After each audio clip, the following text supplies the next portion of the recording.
আসসালামু আলাইকুম। আজকে আমরা শিখব যে কোনো একটি কক্ষপথে কতটি অরবিটাল রয়েছে এবং কতটি ইলেকট্রন রয়েছে। আজকে আমাদের টপিক হচ্ছে ইলেকট্রন সংখ্যা ও অরবিটাল সংখ্যা নির্ণয়।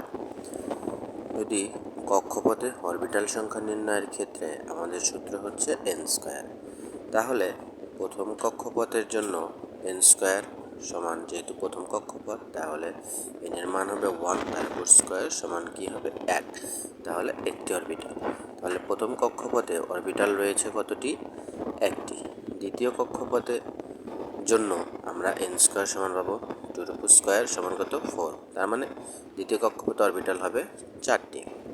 এরপর কক্ষপথে ইলেকট্রন সংখ্যা নির্ণয়ের সূত্র হচ্ছে 2n²।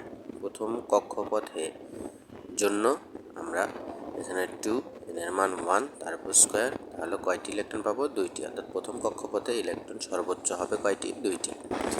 আর দ্বিতীয় কক্ষপথে ইলেকট্রন হবে 2n², তার মানে n এর মান 2, তারপর স্কোয়ার, আর 2 দুগুণে 4, 4 দুগুণে 8, 8টি ইলেকট্রন। অর্থাৎ দ্বিতীয় কক্ষপথে সর্বোচ্চ ইলেকট্রন হবে